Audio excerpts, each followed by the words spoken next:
नमस्कार, स्वागत है आप सभी का। मैं हूं आपके साथ शैलजा त्यागी। तो प्रधानमंत्री नरेंद्र मोदी इंदिरा गांधी इंडोर स्टेडियम में राष्ट्रीय गीत वंदे मातरम के 150 वर्ष पूरे होने के उपलक्ष्य में आयोजित कार्यक्रम में शामिल हुए। प्रधानमंत्री ने इस अवसर पर एक स्मारक डाक टिकट और सिक्का भी जारी किया।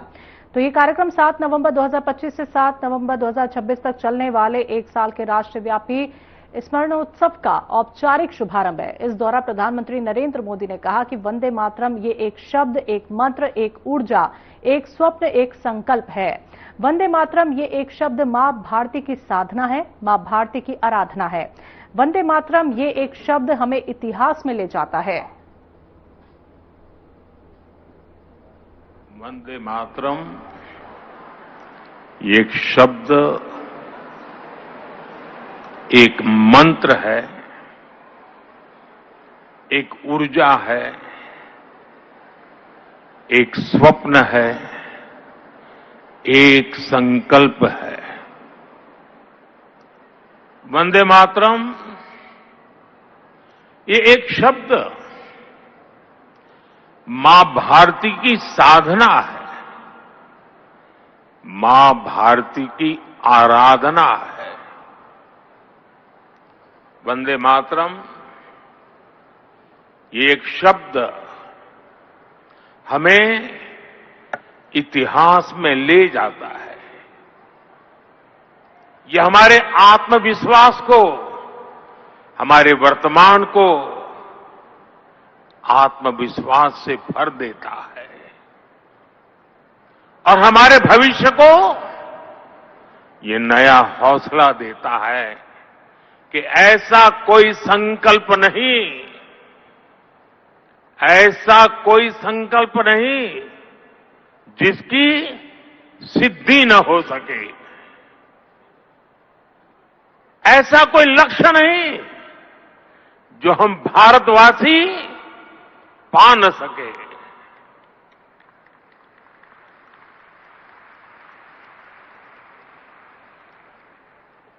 साथियों, वंदे मातरम के सामूहिक गान का ये अद्भुत अनुभव, ये वाकई अभिव्यक्ति से परे है। इतनी सारी आवाजों में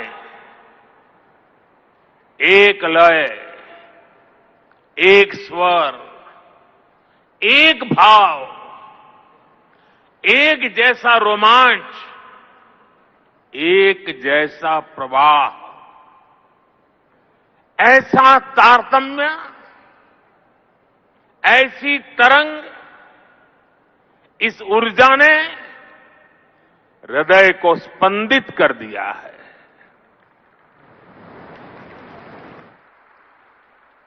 भावनाओं से भरे इसी माहौल में मैं अपनी बात को आगे बढ़ा रहा हूं। मंच पर उपस्थित कैबिनेट के मेरे सहयोगी गजेंद्र सिंह शेखावत, दिल्ली के उपराज्यपाल वीके सक्सेना, मुख्यमंत्री रेखा गुप्ता जी, अन्य सभी महानुभाव, भाई और बहनों, आज हमारे साथ देश के सभी कोने से लाखों लोग जुड़े हुए हैं। मैं उनको भी मेरी तरफ से वंदे मातरम से शुभकामनाएं देता हूं। आज 7 नवंबर का दिन बहुत ऐतिहासिक है। आज हम वंदे मातरम के 150वें वर्ष का महाउत्सव मना रहे हैं। ये पुण्य अवसर हमें नई प्रेरणा देगा, कोटि कोटि देशवासियों को नई ऊर्जा से भर देगा। इस दिन को इतिहास की तारीख में अंकित करने के लिए आज वंदे मातरम पर एक विशेष कॉइन और डाक टिकट भी जारी किए गए हैं।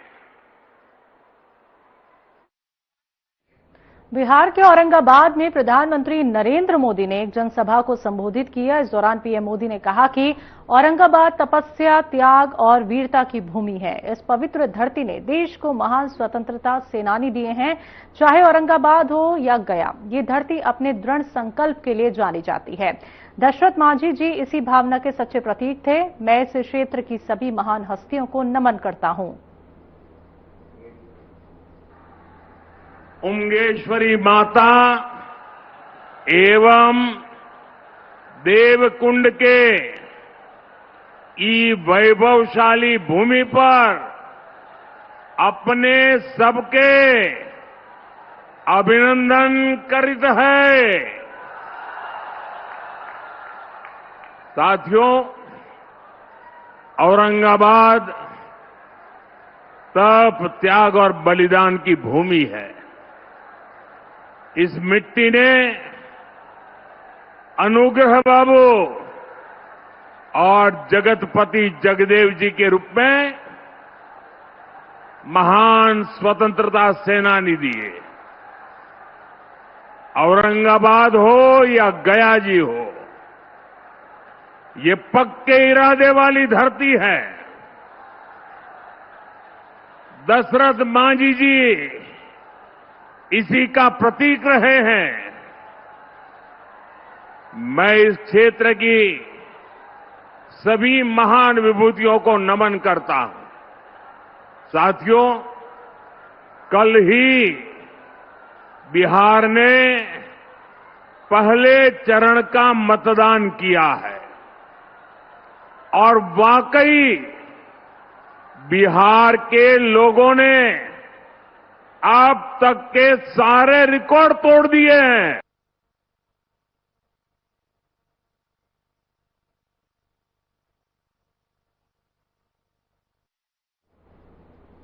मुख्यमंत्री योगी आदित्यनाथ राष्ट्रीय गीत वंदे मातरम के 150 वर्ष पूरे होने के उपलक्ष्य में आयोजित कार्यक्रम में शामिल हुए, जहां उन्होंने कहा कि जब 1905 में विदेशी हुकूमत ने बंग भंग के माध्यम से भारत की भुजाओं को काटने का फैसला किया, तब भी इस गीत ने सभी भारतीयों को एकजुट होकर इसका विरोध करने के लिए प्रेरित किया।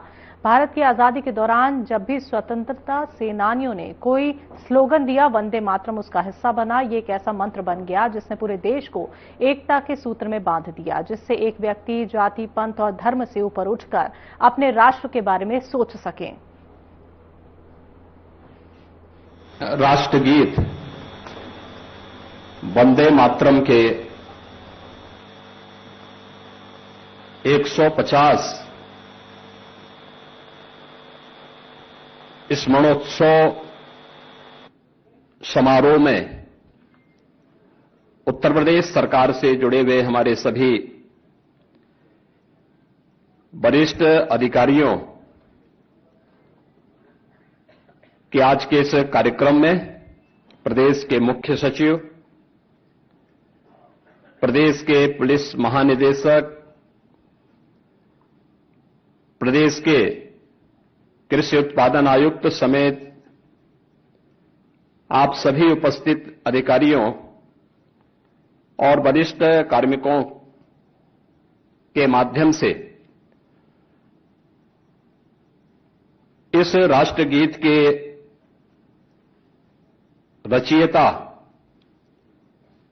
बंकिम चंद्र चट्टोपाध्याय जी को मैं सबसे पहले उनकी स्मृतियों के लिए कोटि कोटि नमन करते हुए विनम्र श्रद्धांजलि अर्पित करता हूं। आज का ये दिन हम सब के लिए अत्यंत महत्वपूर्ण दिवस है और मैं आभारी हूं आदरणीय प्रधानमंत्री जी का, जिन्होंने पूरे देशवासियों को आजादी के आंदोलन का मंत्र बना वंदे मातरम की 150 वर्ष पूरे होने के इस दिवस को इस स्मृति दिवस के रूप में आयोजित करने के लिए देशवासियों को एक नई प्रेरणा दी। हम सब जानते हैं कि वंदे मातरम भारत के आजादी का एक अमर मंत्र बन गया था।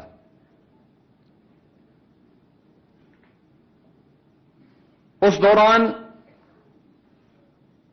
विदेशी हुकूमत के द्वारा दी जाने वाली अनेक यातनाओं और प्रताड़नाओं की परवाह के बगैर हर भारत का नागरिक और खास तौर पर जो हमारा स्वतंत्रता संग्राम सेनानी था, क्रांतिकारी था, वह वंदे मातरम के इस गीत के साथ गांव-गांव में, नगर-नगर में प्रभात फेरी के माध्यम से भारत की सामूहिक चेतना के जागरण के इस अभियान के साथ जुड़ चुका था। सैकड़ों वर्षों से दबी हुई वे भावनाएं जो स्वयं आत्मबोध के भाव से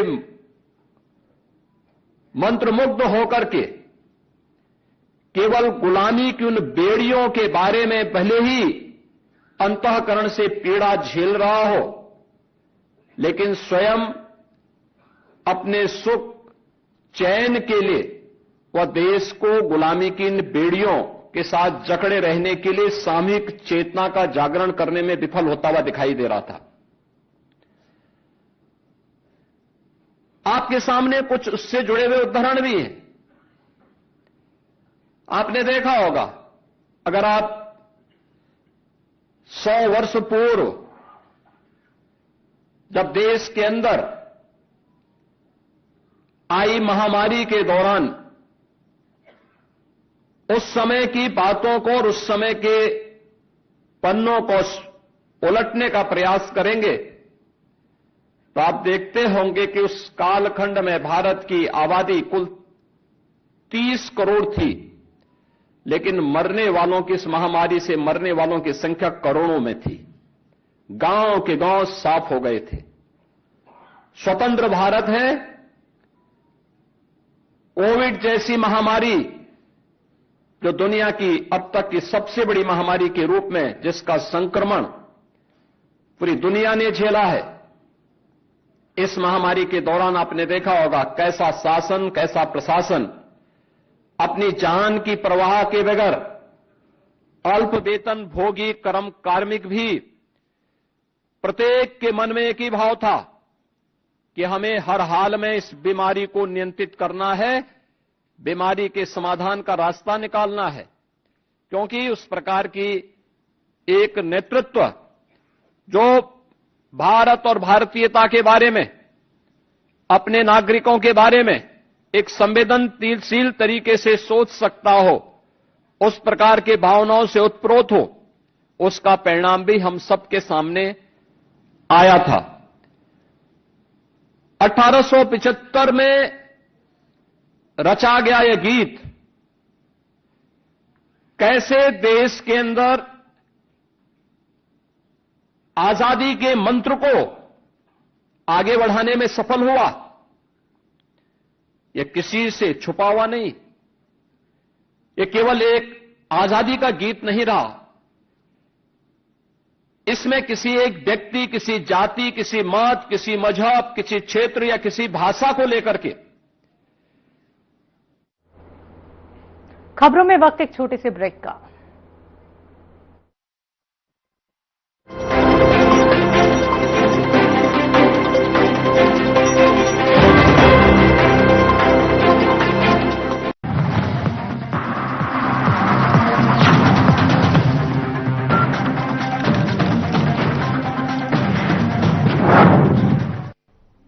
2047 में कैसा होगा विकसित भारत का विकसित उत्तर प्रदेश? क्या आप चाहते हैं कि कृषि क्षेत्र में नवाचार और पशुधन की समृद्धि से बढ़े अन्नदाता की आमदनी, गांव-गांव तक पहुंचे चौड़ी सड़कें, हवाई यात्रा के लिए किसान की जेब में हो पैसे, विश्व स्तरीय शिक्षा और वर्ल्ड क्लास इलाज, बढ़े उद्योग, रोजगार, नौकरी और अपना व्यापार, रिन्यूएबल और ग्रीन एनर्जी हो यूपी में फुल, ताकि कभी न हो पत्ती गुल। डीप टेक, एआई और इलेक्ट्रॉनिक संसाधनों का बिछे जाल, सांस्कृतिक धरोहर का पुनर्जागरण और गौरव काल। क्या आप चाहते हैं ऐसा उत्तर प्रदेश? अगर हाँ तो उठाइए मोबाइल, क्यूआर कोड को स्कैन करें और पोर्टल samarthuttarpradesh.up.gov.in पर लिखकर या बोलकर दर्ज कराएं सुझाव। आपके सुझाव से बनेगा विकसित यूपी का रोड मैप और मूल्यवान सुझाव देने वाले किए जाएंगे सम्मानित, क्योंकि आपकी राय विकसित यूपी बनाए।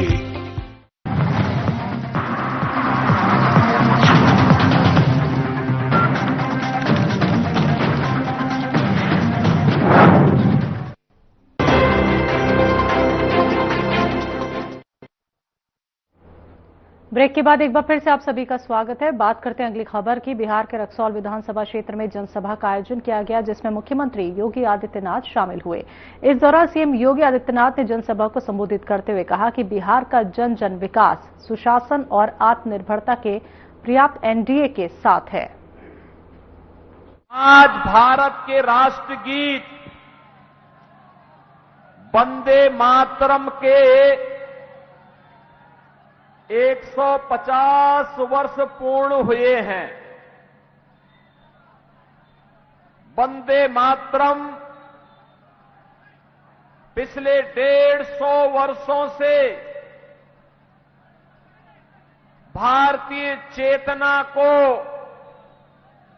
जागरूक करने का एक मंत्र बना है, जिस गीत को गा करके भारत का नौजवान ब्रिटिश हुकूमत की चूलों को हिलाते हुए भारत को स्वाधीन करने में सफल हुआ। ऐसे वंदे मातरम के अमर रचयिता बंकिम चंद्र चट्टोपाध्याय की स्मृति को नमन करते हुए आप सभी बिहार वासियों को मैं हृदय से बधाई देता हूं।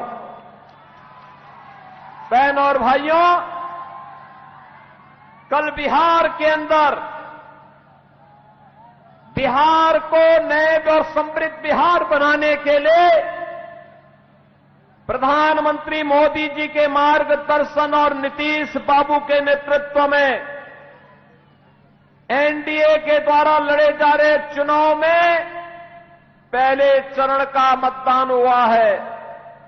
121 विधानसभा क्षेत्रों में चुनाव हुए और रुझान बताता है कि माताओं और बहनों ने झांक करके भारतीय जनता पार्टी और एनडीए के प्रत्याशियों के पक्ष में मतदान किया। हर अन्नदाता किसान, हर नौजवान, हर श्रमिक, हर व्यापारी सुशासन की सुदृढ़ नींव में समृद्ध बिहार बनाने के मोदी जी के संकल्प के साथ नीतीश बाबू के नेतृत्व में इस चुनाव में फिर उठ खड़ा हुआ है।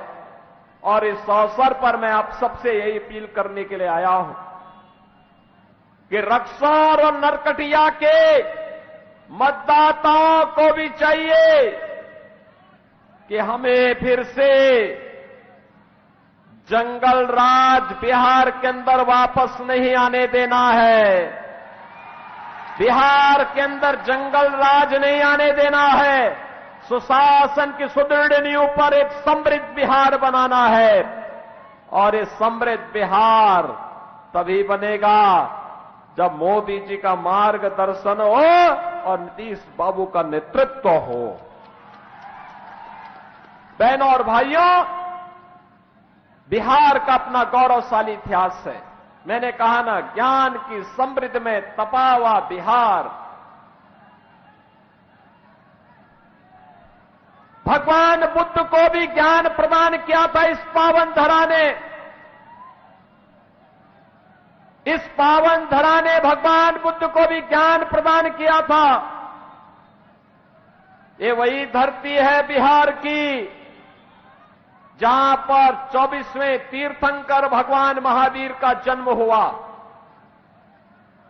बिहार की ये वही धरती है जिसने भारत को पहला राष्ट्रपति डॉक्टर राजेंद्र प्रसाद जी के रूप में दिया। और जब कांग्रेस ने भारत के लोकतंत्र का गला घोंटने का काम किया था, तब बिहार का नौजवान उठ खड़ा हुआ था।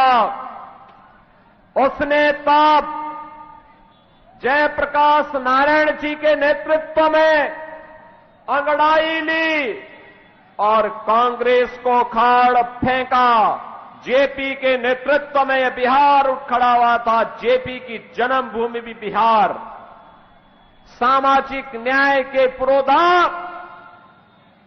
कर्पूरी ठाकुर इसी बिहार में जन्मे थे और भोजपुरी और मैथिली के गीतों को छठ के गीत के माध्यम से वैश्विक पहचान दिलाने वाली शारदा सिन्हा भी इसी बिहार में जन्मी थी।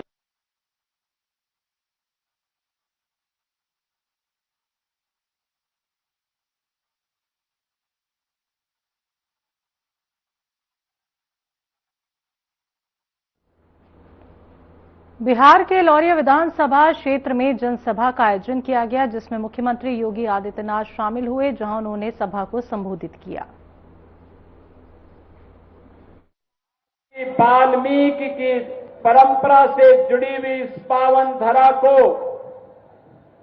जिसे अनेक ऋषि मुनियों ने, महापुरुषों ने अपनी साधना से, अपनी सिद्धि से पवित्र किया है, ऐसी पावन धरा को कोटि कोटि नमन करते हुए आप सबका मैं हृदय से स्वागत करता हूं, अभिनंदन करता हूं।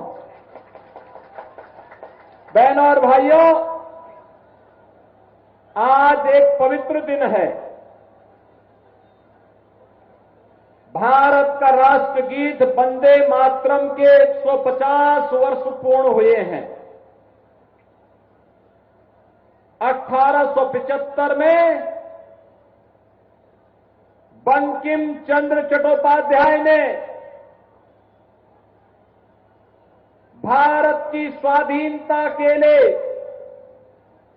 भारत के नौजवानों के मन में भारत की आध्यात्मिक, सांस्कृतिक और राजनीतिक चेतना को एक नई स्वर देने के लिए जिस अमर कृति की रचना की थी, उसका ये अमर गीत बन गया वंदे मातरम, जिसको गाते गाते भारत का नौजवान फांसी के फंदे पर झूल जाता था, लेकिन भारत की स्वाधीनता के मंत्र से कभी भी भटका नहीं।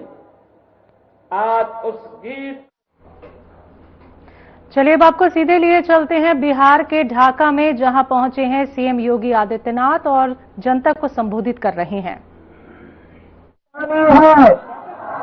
बिहार के अंदर इंजीनियरिंग कॉलेजेस हैं, बिहार के अंदर मेडिकल कॉलेजेस हैं, बिहार के अंदर आज वो सब कुछ है जो बिहार को एक नई पहचान दिला रहा है। बहनों और भाइयों, बिहार के विकास की इस यात्रा को आगे बढ़ाने के लिए, एक स्वर्णिम बिहार बनाने के लिए फिर से एनडीए की सरकार आवश्यक है। और सरकार के लिए आवश्यक है कि मोदी जी के नेतृत्व में जैसे भारत के अंदर विरासत का सम्मान हुआ है, विरासत को आगे बढ़ाने का कार्य हुआ है।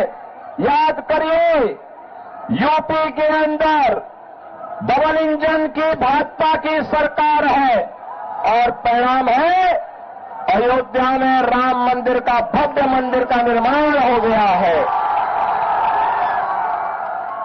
ये कांग्रेस आरजेडी को ये ढाका क्षेत्र को घुसपैठियों का यहां पर एक केंद्र बना करके अराजकता पैदा करना चाहते हैं। बहनों और भाइयों, हमें इस क्षेत्र में अराजकता पैदा नहीं होने देनी है। बिहार की सुरक्षा में सेंध नहीं लगाने देनी है। अयोध्या में राम मंदिर के निर्माण के दौरान बिहार का जब राम भक्त जाता था, कार सेवक जाता था, कांग्रेस की सरकार कहती थी न्यायालय में कि राम तो है ही नहीं। आरजेडी राम मंदिर की रथ यात्रा को रोकता था। इनका पार्टनर समाजवादी पार्टी उत्तर प्रदेश के अंदर राम भक्तों पर गोली चलाती थी, लेकिन जब मोदी जी के नेतृत्व में उत्तर प्रदेश के अंदर एनडीए की सरकार बनी तो बहनों और भाइयों, अब अयोध्या में राम मंदिर है। कांग्रेस के समय में हम बोलते थे कि रामलला हम आएंगे मंदिर वहीं, रामलला हम आएंगे मंदिर वहीं, लाठी गोली खाएंगे मंदिर वहीं, और आखिर राम मंदिर का निर्माण हो गया ना। ये बीजेपी और एनडीए ही कर सकती है। अगर हमने ये मंदिर का निर्माण किया है, याद करना, मंदिर का निर्माण किया है अयोध्या में, तो सीतामढ़ी में माता जानकी का भी भव्य मंदिर के निर्माण का कार्य आगे। खबरों में फिलहाल इतना ही। मुझे दीजिए इजाजत। नमस्कार।